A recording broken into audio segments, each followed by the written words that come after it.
He will build a bridge.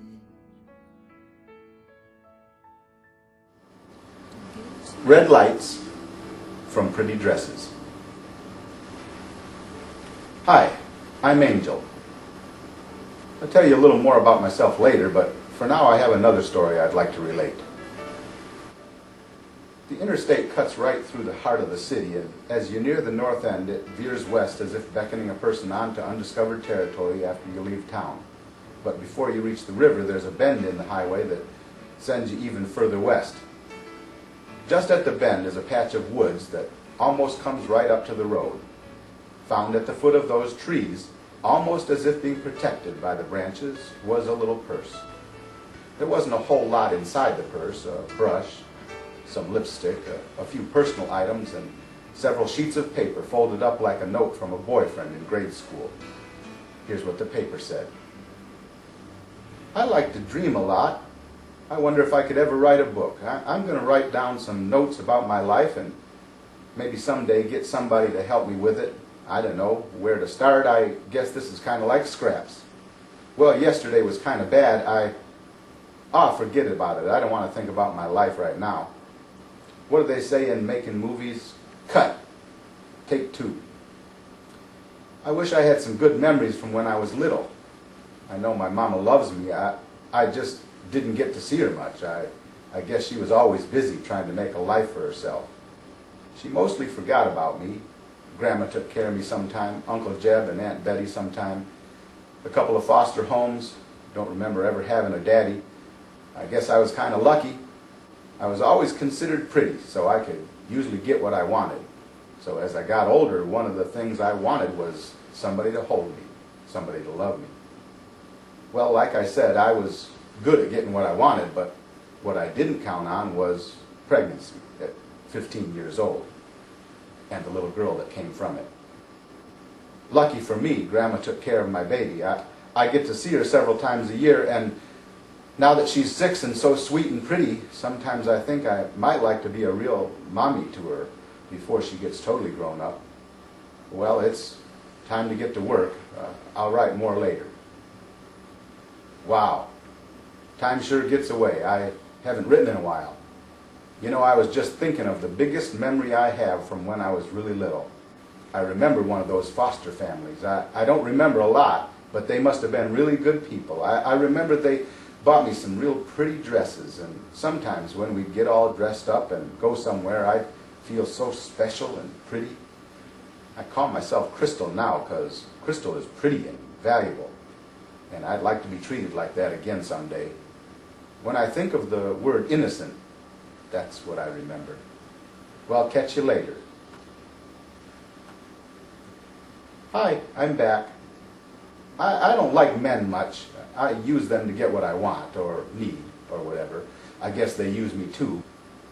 But what I wanted to tell you is I met an old guy that's really different. At this point, I, Angel, want to cut in before I finish reading this to you. I want to cut in because I saw this happen. He was walking down the street to catch a bus in the evening. There were storefronts, lots of traffic, lights flashing all over, people all over on the sidewalks, stuff happening everywhere. I saw girls walking out on the street trying to flag down cars. I guess they call this the red light district.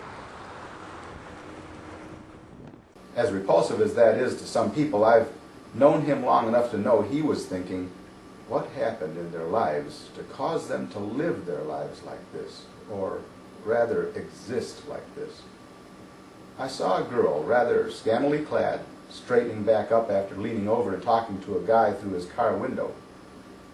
As she came back to the sidewalk, she stumbled and almost fell into him as he was walking by. Let's pick back up with her letter.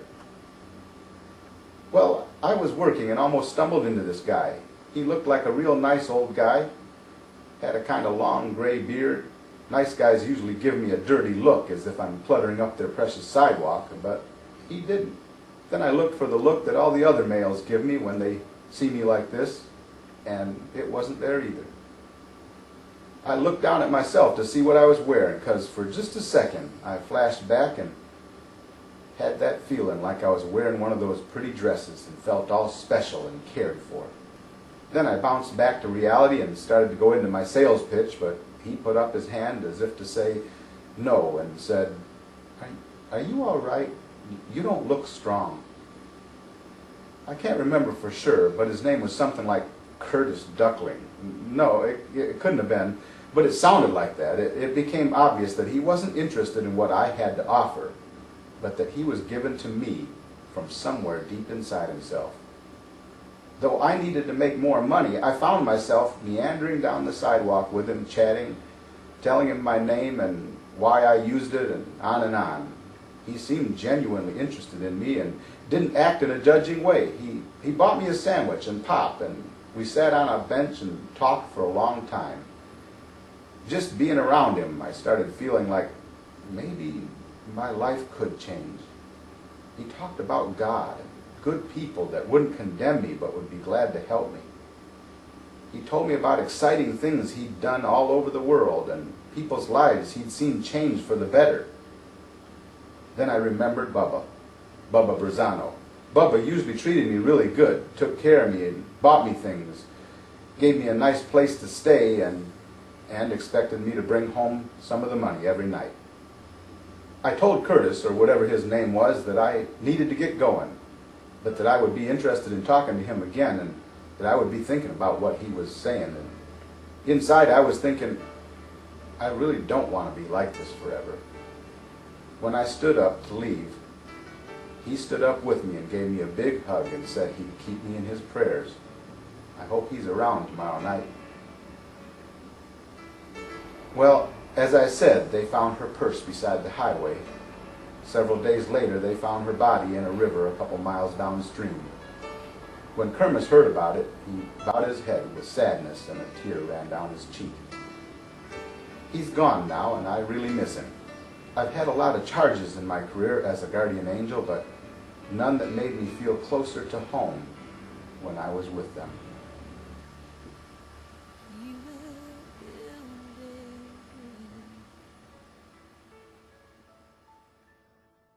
to get to you.